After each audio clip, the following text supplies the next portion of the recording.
Today we are going to be talking about Baby Driver, Despicable Me 3, Okja, and in our Tube Talk segment, we're going to be talking about The Killing, so stay tuned. Welcome to The Real Review.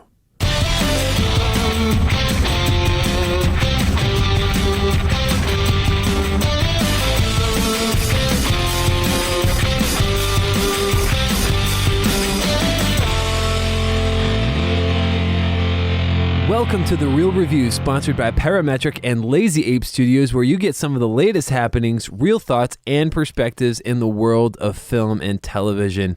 And today, I am here with Joel, Mr. Bubbles Cunningham. Mr. Bubble. Is that the monkey? No, I'm actually referring to carbonated beverages, but whatever. Oh, I would think there's a movie or a show or something with a monkey named Mr. Bubbles. Then you can be that. You can be that monkey. I can be the monkey. Yes. I can be that monkey, baby. Yeah. That was a song from Enrique Iglesias. But hero. I can be your monkey. Yeah, there you go. And I'm here with Matt. Paint me like one of your French girls. Hey.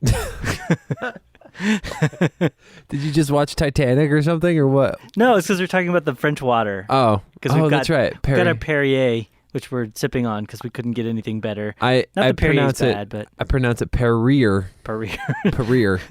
I don't even want to dignify what that sounds like, but like, because it's French water. It's French mineral water. So I think it's pronounced Perrier. Perrier. Perrier. Okay, so I'll just call it Perrier. Anyway, I'm drinking Perrier. Drinking our Perrier, and so I thought of French water. And there you go. And Mr. Bubbles, well, thank you so much for enlightening on this on that topic. Do I have to call you? Pay me like one of my French? No, like one of my French get girls? way too long. Yeah, unless you can come up with an acronym in 2 seconds. 1, 2. Okay, too late. So, moving right along. If you're new to The Real Review, guys, this is The Real Review, where you get some of basically the fan side of movie reviews and the critic side. We have Joel, who's pretty critical, analytical, can be negative at times, but is very insightful when it comes to some of the details. Then you have someone like myself who is maybe a little bit more emotionally driven, a little bit more feelings driven, and I tend to grade something maybe more based off of how I feel, as opposed to if the cinematography is awesome or not. Although I do appreciate those things. Mm-hmm. But so we kind of let those things work against each other, and then we bring it to, a nice solid meeting place in the middle. Yeah, it's beautiful. Yeah. So that's how that works. Circle of film. Right. If you're new to the show, actually, we have a lot of different ways that you can get connected to us. Joel, Mr. Bubbles Cunningham, why don't you go ahead and tell Mr. Palafafig. I wrote it out. It's Mr. Palafafig. Okay, I don't know if I like that, but okay, go ahead. Well, I'm going to stick with it because I like it. All right. So some good ways to get connected here on the podcast. If you really don't like it, just let me know. I did let you know. Palafafig. No, it's okay. Go ahead. RealReviewMedia.com. Great way to get connected on the website. We've got a newsletter there. And then we have our Facebook, which is facebook.com/RealReviewMedia. Instagram and Twitter, both good places to get connected, which are at Real Review Media. Real, always, as always, spelled REEL. And then we love to hear from you, our listeners. Get some information about, what you're liking, what you're not liking, thoughts on films. Drop us a line, realreviewmedia@gmail.com. Yeah. That's it. That's perfect. Mr. Palafafig.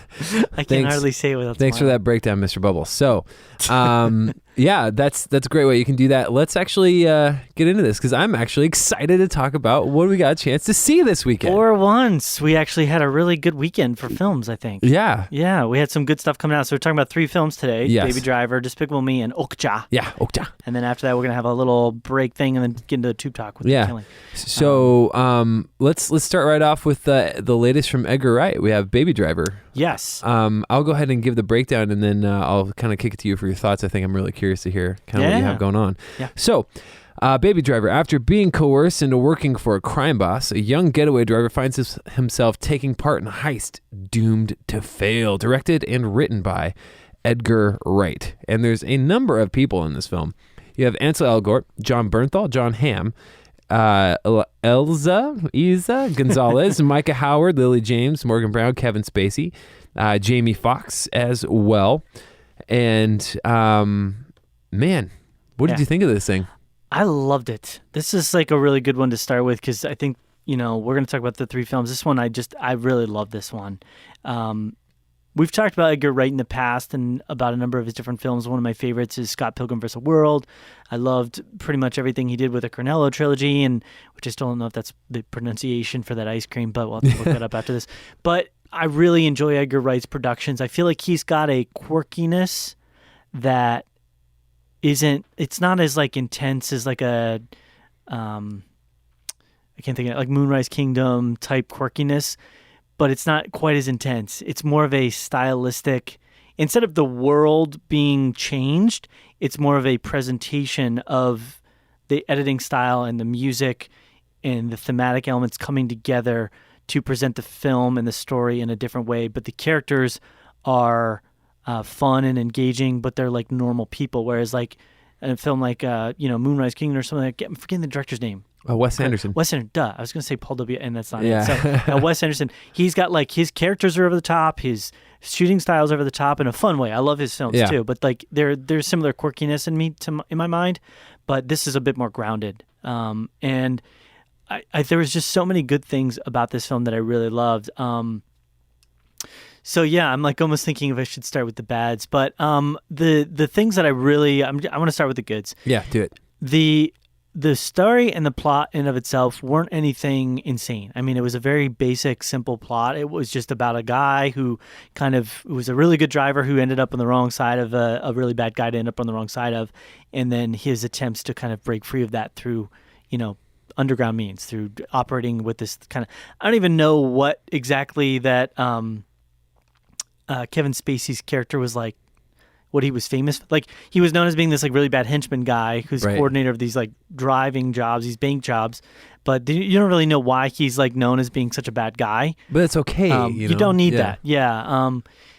But he ends up in the wrong side of this situation and then he falls in love. Yeah. And it's a simple story of like, he wants to get out of it anyways, but then that really becomes a driving factor and a motivation for him to like not only get done with these jobs, but also like, is it right? Is it okay for me to be engaging in this type of stuff? And that really comes to a head at the end of the film and everything like that and the decisions that were made there. And that was a cool little twist at the end, but I'm not going to go there necessarily at this point.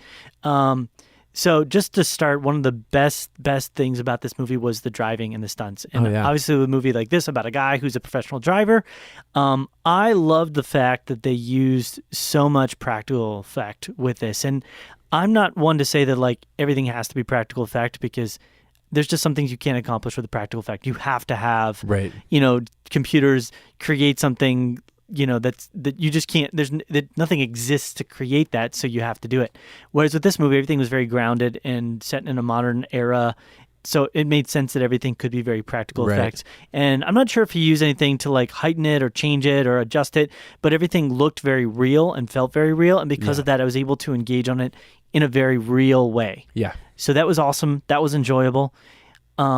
All of the action set pieces were really fun, and they built appropriately, and it never felt like they were just trying to take the easy way out of it. I loved with this script how he would kind of put the characters in difficult situations, and then you're left going like, well, how's this going to happen? How's that going to, where is this going to go? And so it wasn't like in a lot of movies, it's like, well, let's just take the simple path, like the obvious path. Like the perfect example is like when they go to the diner. Yeah. You know what I mean? Like in a modern movie, they wouldn't even like deal with that necessarily. He would continue on and they would drive back to the hideout or something like that. And there would be issues there because of the shooting. Where these guys are like, no, let's take him to the diner. Whereas, this girl's right. So I just thought that was really cool. It was very intelligent as well. I thought that the back and forth dialogue for a lot of the characters and the way that they kind of reacted and interacted with each other was really refreshing and fun. Yeah. And Edgar Wright has that. He kind of has like a witty back and forth kind of banter with a lot of his dialogue with his characters. And that was absolutely the case with this one. It doesn't mean that they're all intelligent, because sometimes they do make stupid mistakes and they do stupid things. Right. Everybody in this movie for the most part was pretty intelligent, but I just loved the way that they kind of the pacing of the dialogue and the return of like a riposte. Like one person says like the silly comment, another person attacks them back for that, but in an equally funny and silly way and stuff. Right. So I love that. I mean, there's so many good things. I don't want to keep talking because I want to hear your side too. Yeah. I could keep going. I really liked it. I really, really liked this movie. We were highly anticipating it, but I felt like there was even more to the film that you don't get from the trailers that made it even more enjoyable for me. Yeah. The action was fantastic. I wasn't expecting the action to be as good as it was, and the reason why I say that is I've seen a bajillion car chase movies, right? Yeah. And they can get real tiresome after a while, or not even feel tense, and they can feel like discombobulated, or you don't know what's going on, just in the way that it's shot and the editing style. Yeah. There's a lot of really long takes. There's a lot of in this movie. There's a lot of continuity, good things as far as continuity is concerned. Yeah. You can tell what's happening in a car chase. It feels tense. It feels visceral. It feels real. Right. It wasn't overly relying on shaky cam and like fast pans. And right. Something just driving by and you're like, what? Something blew up and who hit what, where? Right. It's like you can tell pretty much from one moment to the next where the action is going. It was very exciting. And there's even another chase scene that's not like a car chase scene that was really intense too. Oh, yeah. And I was like, man, this is, I'm really into this right now. I find myself, what's so great about this, I find myself in a lot of movies thinking, I don't like that. And then I find myself going on tangents thinking about like what I thought about something while the movie's still happening. Yeah. And I get distracted sometimes and start thinking about other things, right. like about what the problem was with what happened just a minute ago. This movie, I didn't do that. I was like locked in. Yeah. I was like laser focused. What's happening? I don't know what's going to happen with the story. It was unpredictable in a number of different ways, in a good way, that I really enjoyed, and it was just a lot of fun. Going to die, when they were going to die, how they were going to die. It was super. It was. I don't normally use this term, but it was cute. It was cute in a way like.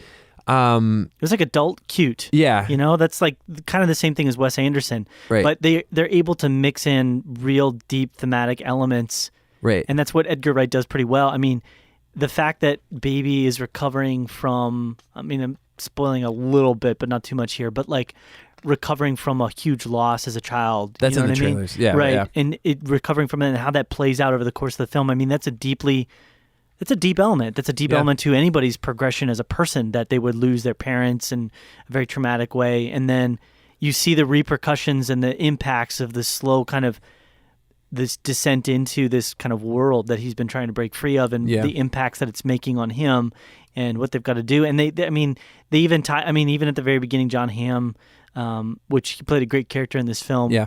Very surprising in a way, in a good way. We won't talk about it, but this is the best role I've seen John Hamm. Oh yeah, in a long time. Yeah, I think this will definitely get him some more kind of roles. Right. I'd be interested to see maybe he'll break into some more actiony type roles. But even at the beginning of the film, what I was mentioning is, he says that line to Baby, like, eventually you're going to have to get your hands dirty. Right. That's not quite at the beginning. Right. That might not even have been John Hamm, but somebody says to him like, eventually you're going to have to get in there. It might have been Jamie Foxx, but like, you're going to have to get in there and get your hands dirty, and that eventually does become the case. And there's really good payoff and setup, which not every film is capable of doing. I mean, a perfect example is like Suicide Squad. There was decent setup, but there was like never any good payoff for anything. Yep. It's like with this movie, it's like that if that's that, then that's that, and it's going to go somewhere. And you don't necessarily know that is going to be that thing, but it's going to be something. It's going to be important. So that was great. I thought one of the things that I really saw in this that you don't see a lot in a lot of modern films is the romantic relationship between the two leads. I thought Deborah and Baby, their chemistry with each other was so honest and real, and it felt like heightened. That's a cute part that I was kind of getting at, yeah. But it felt very like you understood why these two people would be absolutely attracted to each other. It wasn't just like they happened to be around each other and they found each other physically attracted. It was like, no, they had a real chemistry. They both loved music. They could play off of each other. They understood each other. They had the same desire and a purpose to kind of break free and to go do. So like there was a very close-knit similarity there. And it didn't feel forced. It didn't feel like, well, these are our two main guy and girl leads, so of course they have to fall in love. It felt like that was natural. And so it's, again, and that as well, as far as that being, the movie as a whole was kind of offbeat in a sense as far as just Edgar Wright's style, but it was also very musically driven. Yeah. Which was cool. It actually worked out really well. It's not a musical. Yeah. But there is like singing and stuff in it, but it's done in a real world kind of manner. Right. That's believable. And there's a lot of long takes. Yeah. The one takes were great. Yeah. Really, really good. Solid one right at the beginning. Not like right at the beginning, but pretty close to the beginning. Yeah. And that's a pretty solid one take. I mean, there's like 3 or 4. I didn't count exactly how many were going on in the film, but I mean, my favorite one was probably the dancing scene. Yeah. And not spoiling anything too much here, but like the comparison that I was making in the theater was, the Spider-Man scene from Spider-Man 3. And I was like, this is how you do that scene right. Right, yeah. Versus what we had in Spider-Man 3, which was the cheesiest, tonally weird, super unfitting, strange type thing, where this is like it all made sense. And I love those little nods to the music that was kind of, because the music was so important to baby character, which that's the one part I still have a hard time with saying baby. Like that's the naming was always hard for me. But, everybody had that same problem in the movie too, and they knew it. Right. So it fit after the movie, but just saying it right now sounds really silly to me. Baby. So, but the nods to the music and the way that different scenes would play out in coordination to the music, but not in like a forced way. I mean, there was plenty of moments where Baby was like, wait, you got to start this over. And so he would like rewind the music. That was kind of funny. That's right. funny. Because it's like he needs this. This is like not just for you, the listener. Yeah. This is like for them as part of the film as well. Yeah. So that was really cute, and I thought that was fun.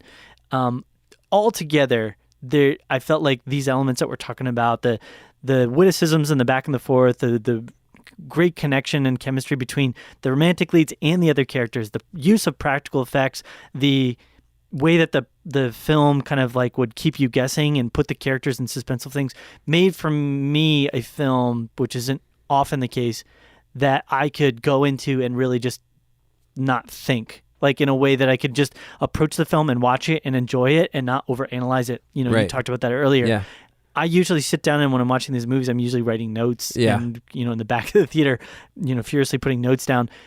I didn't do that once this entire movie because I was so just wanting and engaged with what was going on screen. Yeah. And it's really difficult for me, especially as a, critic-minded person, to not be constantly sitting there trying to, like I'd definitely have moments where I would kind of jump to other thoughts, but it would just be to reconnect, thoughts that would reconnect me back into the film. Yeah.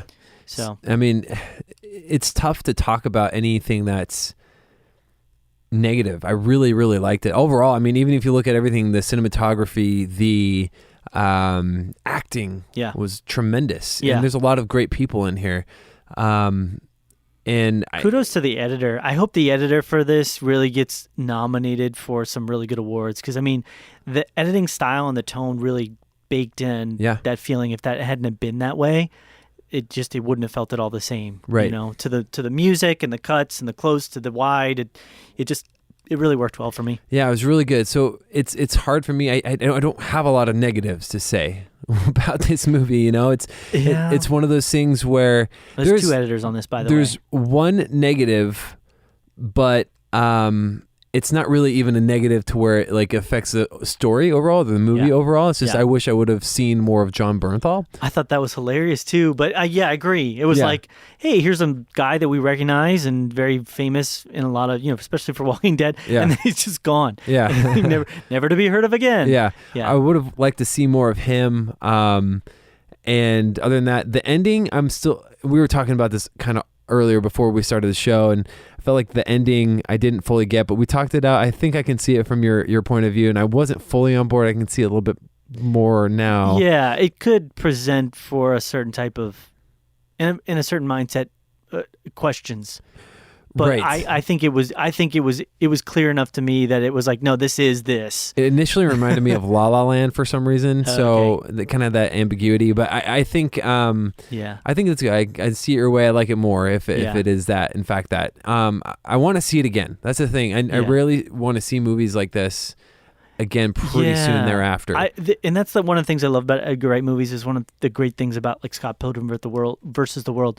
There's so many little touches and hints and cues, and Quentin Tarantino does this pretty well sometimes too, that like little things that kind of add to it that you don't necessarily catch in that first run through. Mm-hmm. And this is the kind of movie that I think I can go back through and rewatch and catch little bits and pieces of things that I didn't necessarily see that would really make it even more enjoyable and make it get more out of it. Yeah. So that I am looking forward to watching it again. I'll probably go see it hopefully sometime this week with, a friend or something like that, and be able to check out some little additional aspects of it that I like. I think if I were to try, this is a hard film for me to find really negatives about.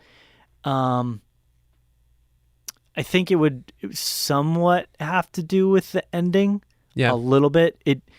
Not that it was bad, but it just felt a little bit kind of oversimplified. Yeah. You know, and I get that. I mean, it kind of just felt a little bit like, oh, okay, and everything just wraps up the way it does. It was nice. It was touching. I think it was good that it ended the way that it did. Ended in a very real way, I felt like. Right. I agree with that. I wasn't anticipating I was that. I was more caught up in, I think, so the final showdown, I'm not going to say who, between him and like who ends up being sort of the main bad guy of the at the end of the film.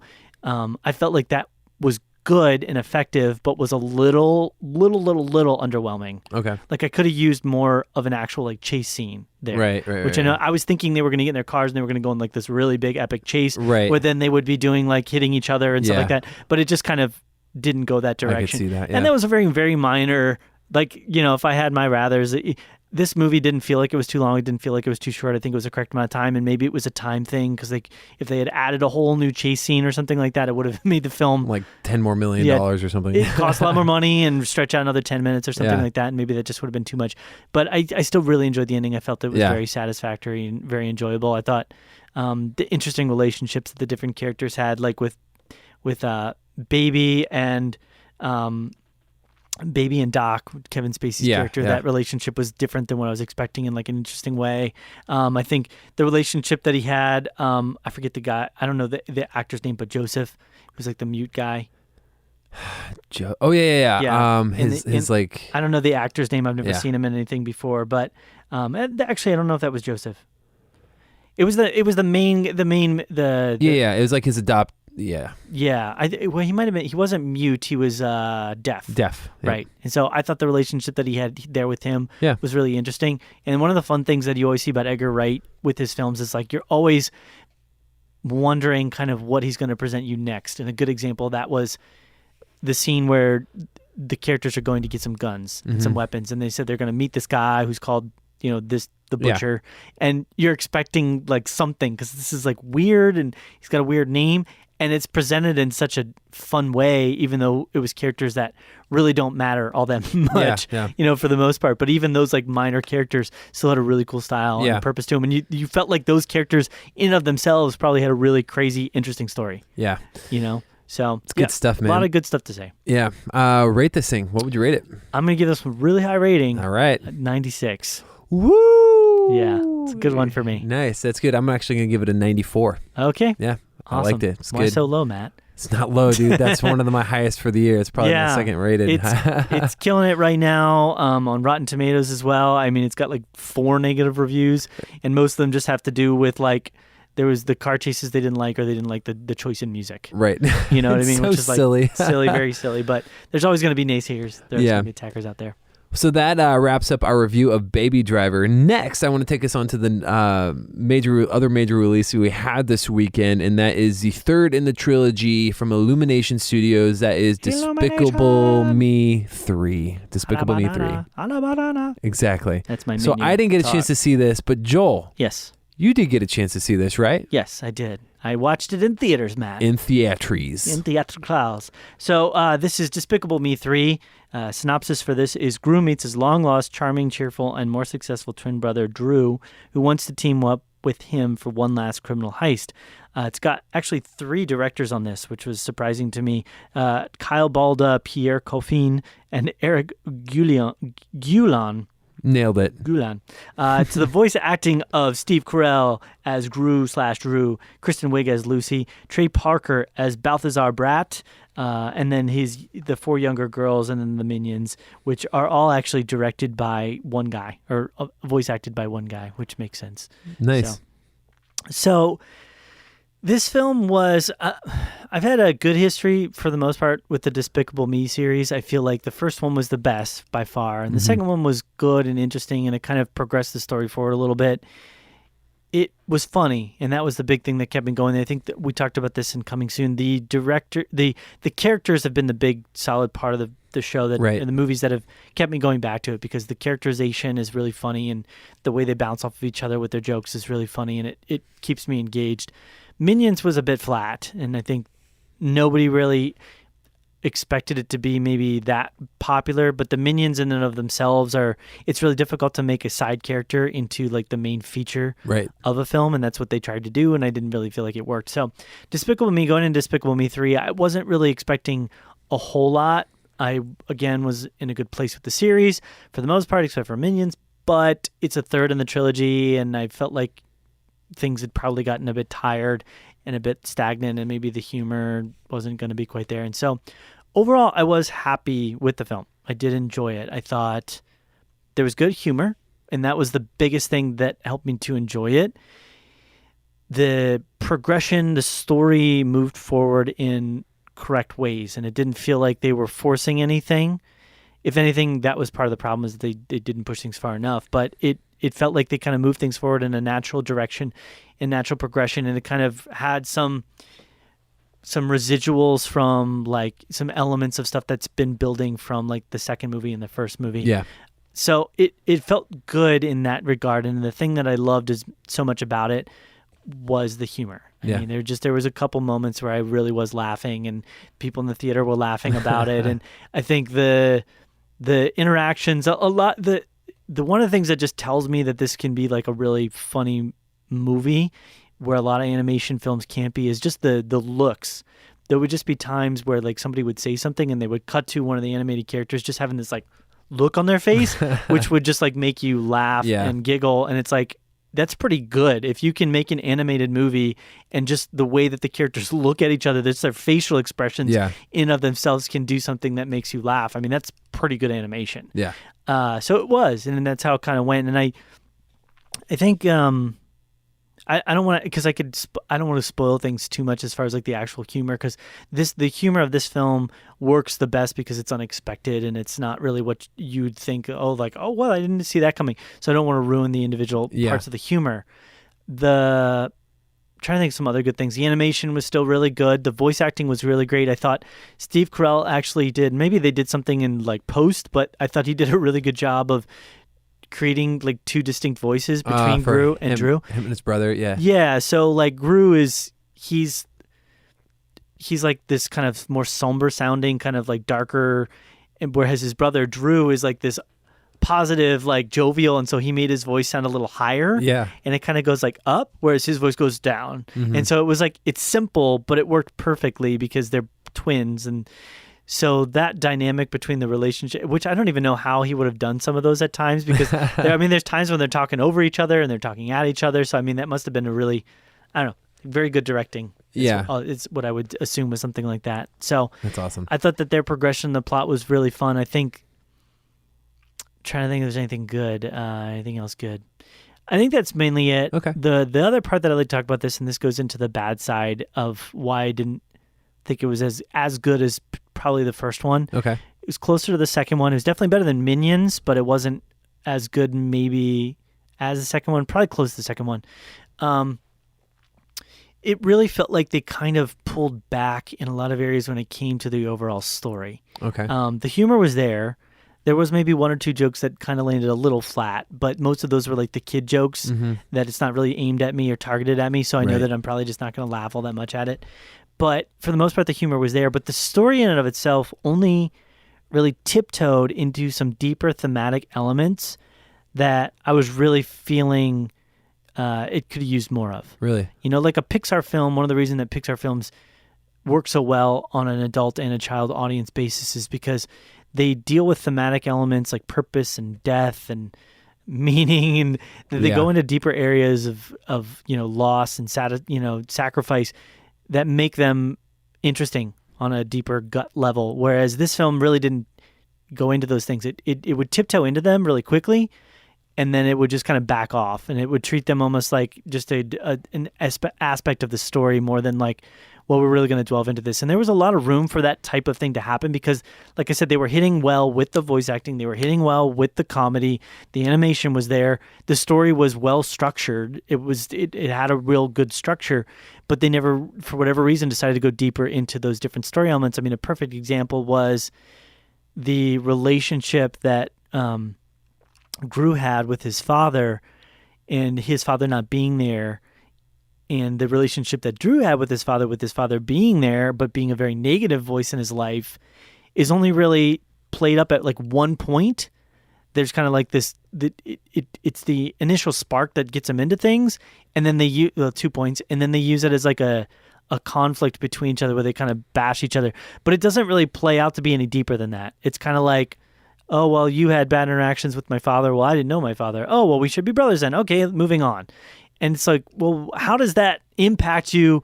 Like, let me see how that impacts you over the course of the different things that are happening. And let me see some sadness and some mourning or some loss or some overcoming obstacles or personal hurdles or things like that. A little more surface level. Yeah, you know, Kristen Wiig did a great job with the character of Lucy, and her big thing was like she was trying to become the mother for, you know, Gru's 3 girls. The girls, yeah. And that was, again, played very, like there was like 1 or 2 moments where that's kind of played off as like, well, we're progressing this forward with her becoming their mom.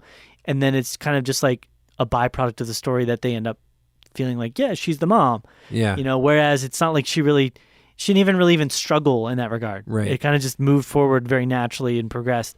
The biggest struggle in the whole movie was actually Trey Parker's character. Really? I was just going to ask that. Yeah, which I loved. I think he also was a big element that I could talk about that really made me enjoy this film. He's like stuck in the 80s. Like yeah. So this had he had like a complete 80s vibe going on, and it was just so enjoyable and over the top, ridiculous. So he plays this character named Balthazar Bratt, who was a child actor of this television show where he's this brat kid that is like bad, and he's a supervillain in the show as a kid.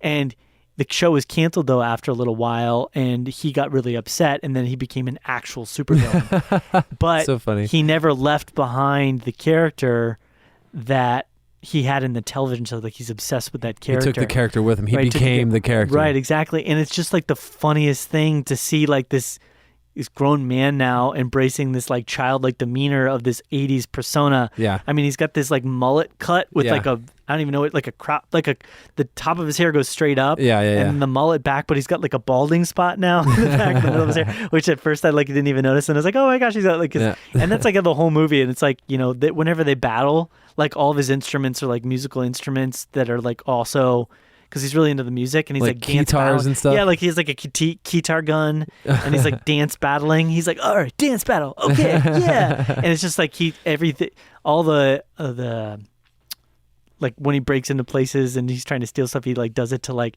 cheesy 80s music and everything like that. It's just, so it's really silly and kind of funny, tongue in cheek, and I just really enjoyed his character. His character out of all of them had like the deepest thematic like darkness that he had to deal with, because he's dealing with this like pent up rage and aggression and this pain of feeling like he's not important to people, that he doesn't matter, and that he was never respected or loved, and because of that he ends up making these really crazy decisions and does these really crazy bank robberies. Where with Gru, it's more just like, I lost my job, I kind of need to figure out what I want to do with my life, and but my dad didn't really love me because he didn't know me, but you know, so it just all kind of floats. Yeah. It's just kind of like, meanders. And so I think some deeper moments, it was touching on that, but it never really got deep. Gotcha. And I keep saying that word deep. Deep. Like it's going to make a difference if I keep saying it. But that was my main issue. So I would suggest the movie, though. I would definitely say that if you're a fan of the series, it's a good one to check out. It's enjoyable. We did talk about this earlier. I think the humor style has been floating slowly more and more adult on this. There was definitely some jokes that kind of pushed the boundaries and the edge a little bit of like PG boundaries. PG boundaries. Yeah. I mean, there are definitely some anatomical jokes of different things, and So I mean, a lot of minion butt, people's backside. So know that if you're going to take a child to this, that they are going to get a little bit. I mean, these days, goodness, bathroom humor. Yeah, I mean, I saw parents taking kids to Get Out and kids to Alien Covenant, and I mean, so crazy. Yeah, I think I even saw some kids. I mean, people take their kids to whatever these days. Yeah. So I'm not judging, even though I'm judging a little bit. I'm not judging.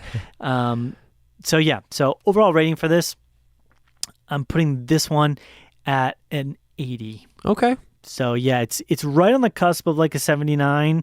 Sure. But I think it's good enough, it's enjoyable enough that it still breaks into like the 80 mark, B-. Oh, cool. Nice. Yeah. Nice. Well, thank you for that wrap up of Despicable Me 3. Next, we're going to move into another film.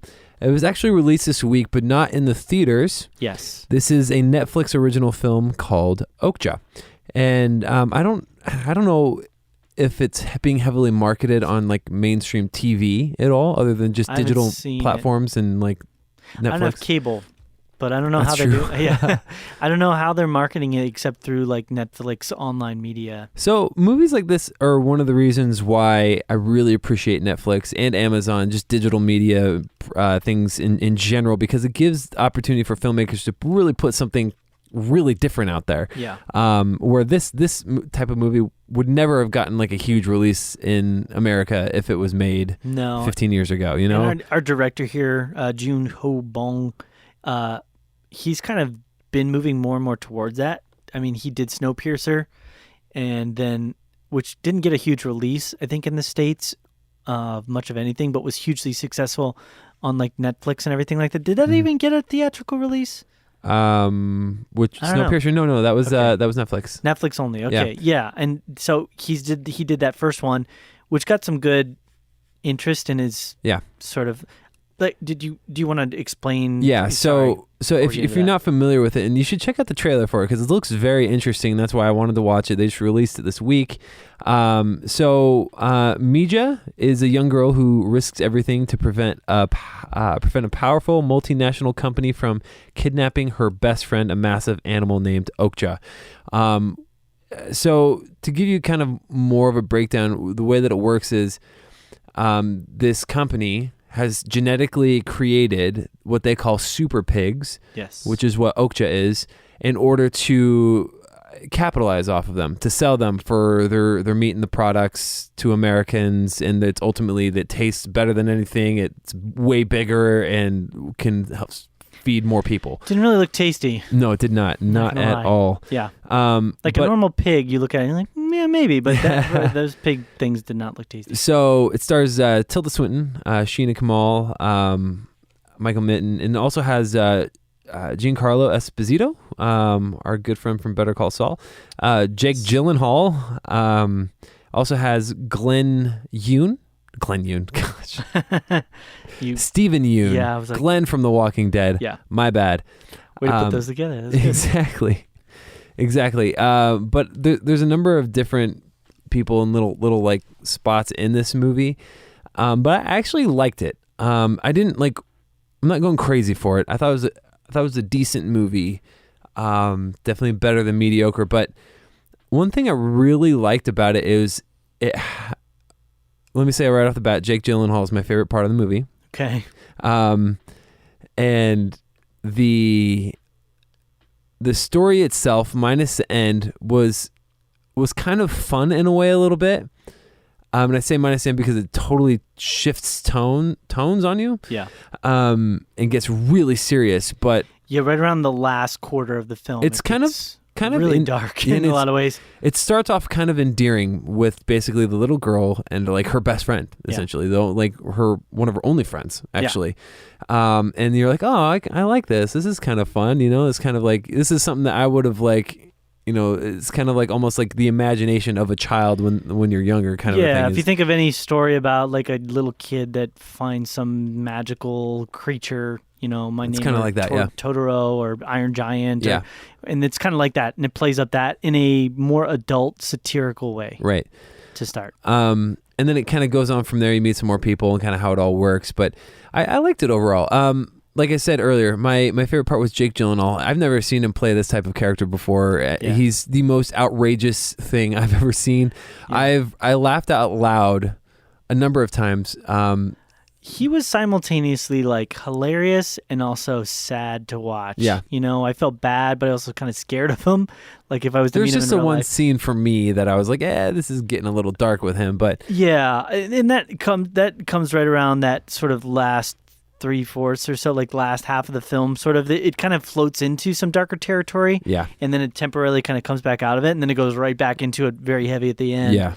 And I think that was probably my biggest issue with the film, was these tonal shifts constantly back and forth of one moment we're going to have this silly kind of tongue-in-cheek, goofy, satirical look at these characters, which a lot of the characters were really great. I mean, they played very strong, like quirky type characters, but then they would float into this like really dark kind of weird world of like people getting, you know, killed and or more like animals suffering and tortured and just really, really darker stuff. So I just had problems at times with the weird tonal shifts. Yeah. I feel like that's kind of normal for Jun Ho Bong. I don't know if I'm pronouncing it. It's Bong Joon-ho, I think. But that's kind of how Snowpiercer was as well. Yeah. There would be these moments of like this really aggressive, intense action, and then it would go really satirical. There's really like, off the wall stuff in that movie too. Yeah, and it's kind of one of those things I think you either like them or you don't. Like you either like that style or you don't. And I don't know. I haven't really made up my mind yet, actually. Oh, really? If I do or I don't like it. It's in some ways I can appreciate it because it's new and it's definitely different than what we're seeing in a lot of film and media right now. Mm-hmm. But I also feel like in a sense feels a bit cheap because I feel like he's not really committing to a single tone. He's kind of trying to have his cake and eat it too. Okay. With this story because it's like he's trying to get. This was obviously very thematic. Like this was trying to get a message across. Very strongly in the moments of where it was like darker and more intense and deeper, like very much like the corporate evil and man versus nature, or like man protecting nature versus trying to kill it, and corporate greed. Like definitely was very strong on those like elements, but then it would play up like the silly quirkiness of like the animal freedom group and how they had their weird interactions with each other, and they were almost like a band of misfits. Right. Like they would make these stupid mistakes and do these stupid things. So I just didn't get it because I'm like, are you wanting me to take this seriously, or are you wanting me to take this as a joke? Right. And in the moments where it would get really serious, it would get really serious and dark. I mean, it's the poor things that happened to Okja after finally getting captured were just like, wow, like, man, that's dark. So it's hard to say how I feel about this one right now. Yeah, you know what, and that's okay. I thought, and here's the thing, and I've told you this before, I have a kind of a soft spot in my heart for like creature movies, stuff. And so I really liked Okja. I like kind of that character. He's very smart, basically intelligent, very, very intelligent animal. Yeah, the best way I could explain this is it's like a darker satirical Babe. It's like echo parable, darker satirical Babe. Yeah, no, I could see that. I don't. So you wouldn't have like a rating for this one? I have a rating, and I have it in mind. Okay. Yeah, I just to say a little bit more before I give my rating. I think as a spectacle, as a visual film, on a technical standpoint, I think there's a lot of good things. I think the visual effects weren't the greatest at times. I think the interactions of the intelligence behind the design of the way like things would interact with the real world environment was very good. Yeah. I mean, there wasn't a moment where it ever felt like the pig wasn't actually coming out of the water, or the pig wasn't actually running into this thing or hitting that person. Like that all felt real and everything felt very like connectable. But the pig in and of itself, Okja, at times looked really fake to me, and kind of it didn't look real. Okay. And there was moments where that would definitely take me out of the moment because I'm like, I can tell that you're interacting with this like CG thing. I agree. There were a couple times like that. Yeah, but they were still really good build up and spectacle, and the story felt very big and fun at times, and really goofy and silly. And there's a couple moments where I was definitely kind of laughing out loud. I think if the movie if it had gone one of two directions, I probably wouldn't have enjoyed it as much if it had, but if it had gone very solidly, like this is a film about anti-corporate greed and, pro-eco-friendly, like if it had gone that direction, I probably would have had a lot more respect for it, even though I might not have enjoyed it. Or if it had gone completely like this is all just satire, silly, over the top, ridiculous, I probably would have given it a higher rating. Okay. But it felt very strange to me and weird to be kind of jumping constantly between this really dark R-rated type thing and then Babe. Yeah. Because those two just felt very juxtaposed. Tonal shifts didn't really bother me, but... Yeah. Yeah. So overall, I give this one a 78 out of 100. Really? Yeah. that's not, in my mind, that's not that bad. No, I mean, that's what I was trying to explain. It Yeah. it had good spectacle. I enjoyed it. I had fun. I was going to give it a 76. Okay. All right, so you're lower than me. Yeah. That's like lower you, but okay, well, hey. Yeah. I mean, there was like the John Denver song moment. Yeah. That was like hilarious. I Yeah. mean, which that's the second time I've seen that type of thing done where they're playing the John Denver song Yeah. to craziness going on. I know. I mean, So crazy. Just waiting for the next one. If it really wasn't for the ending, I mean, I probably would have given it like a B+ or an A-. It Okay. was really just the ending. Even I would have even been probably more or less fine. Well, I probably I wasn't fine with the scenes that happened in like the container Yeah. of what they did to Okja. Mhm. Like that didn't fit for me. And then the very, very ending, with her going into the plant, like Right. that. If those two things had been taken out from me, and it had been treated more as just tongue in cheek silly, Yeah. I probably would have given it like a B+, maybe Okay, A- yeah, rating. yeah. But because of those two things and just feeling like they were trying to heavy hand enforce in Didn't work. a tone and a shift and a plot that just didn't work. Yeah. Yeah. No, I got you. Cool.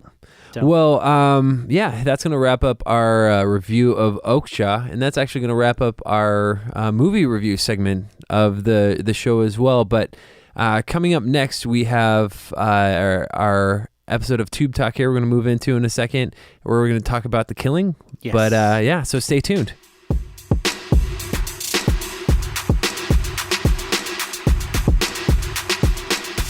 So welcome back. This is our Tube Talk segment, and we actually just kind of wanted to briefly mention real quick that we're doing it this way because we're in this lull in the summer where we're not going to chance to. There's not a lot of new shows out right now. There's like nothing. There's So- like Netflix has a few new shows coming up, but it's our way of trying to keep talking about television without right, while having no content to do. So. right. So we're kind of going back in the archives a little bit here. Yeah.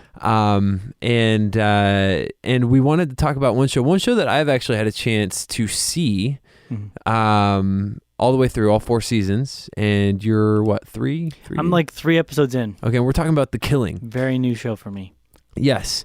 So just to kind of give you a breakdown, there's a lot more to it than this, and we can explain why in a little bit and why it might be different. But just the premise is a police investigation. It's a saga of a grieving family and a Seattle mayoral campaign that's all interconnected after the body of a 17-year-old girl is found in the trunk of a submerged car. Yeah, and I picked this one up because I had been watching Twin Peaks and having a decent time with it, but also a little bit of a challenge to get past some of the soap opera almost-esque types of stylistic choices that David Lynch was making with it. Right.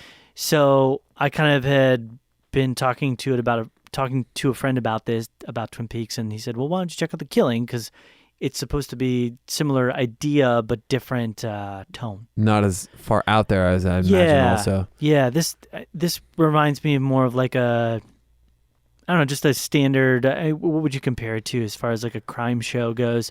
Yeah. It's not a serial, like it has an ongoing story. Yeah, it's more of a so it is serialized, but it's Right. more, it's got It's not a procedural. It's more of a serialized. Yeah.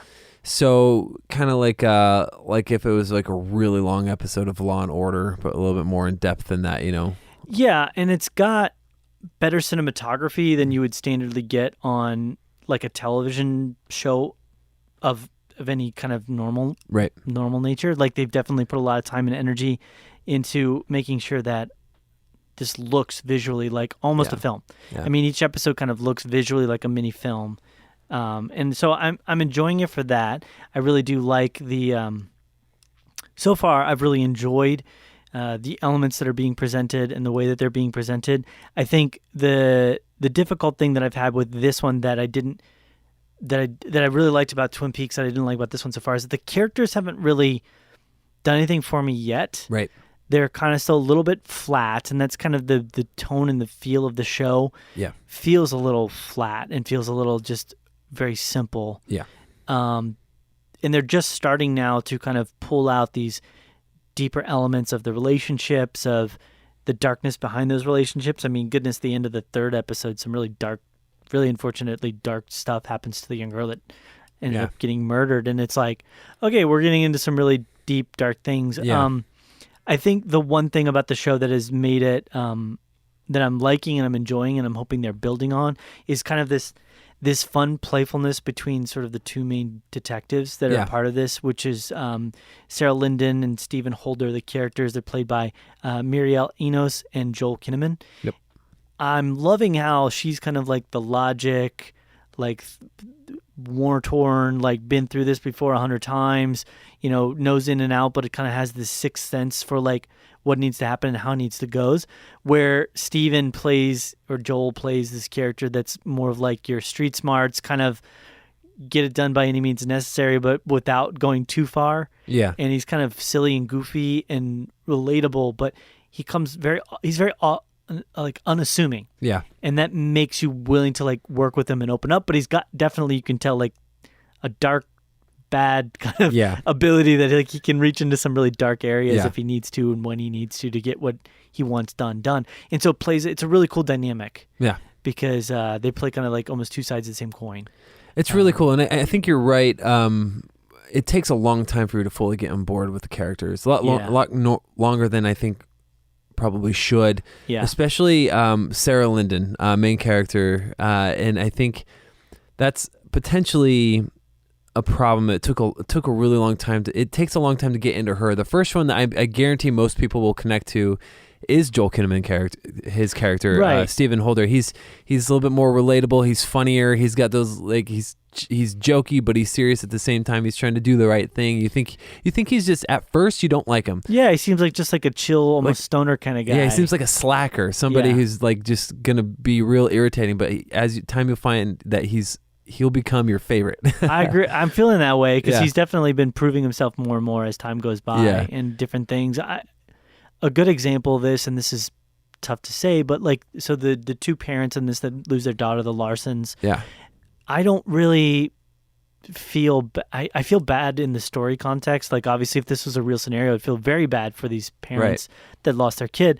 But because I never really saw any of their relationship prior to the events of the story or anything about that, whenever they showed them like mourning or like grieving and like, the one lady wants to like kill herself at one point almost, it's not relatable yet. Yeah. Because it's like, well, I don't know anything about your relationship. I don't know anything.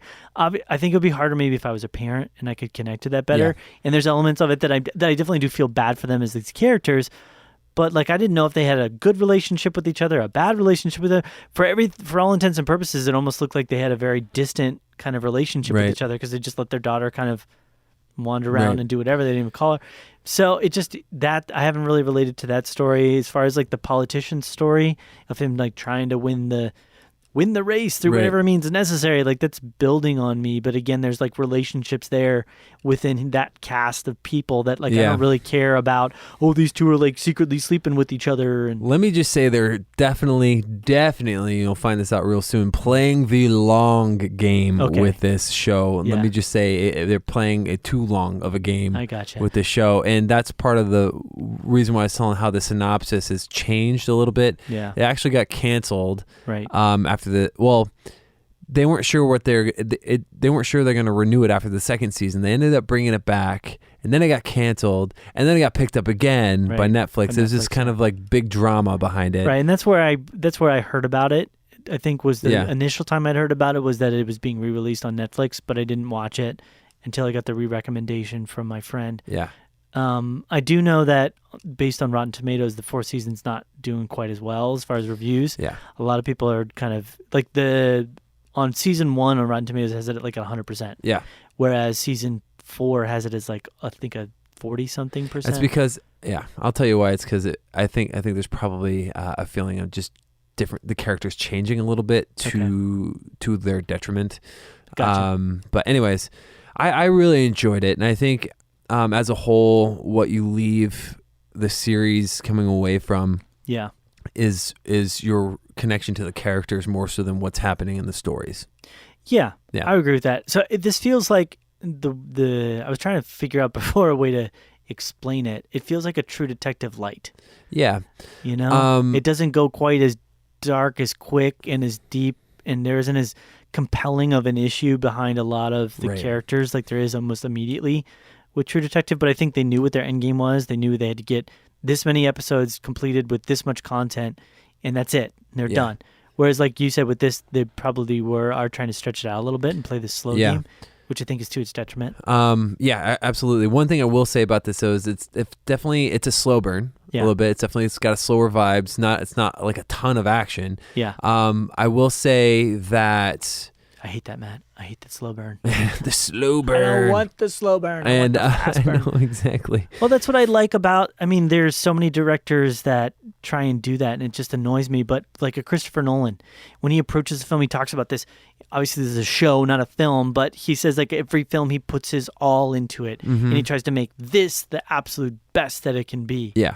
And you want... As if it's his last. I have much more respect for somebody that lets the story...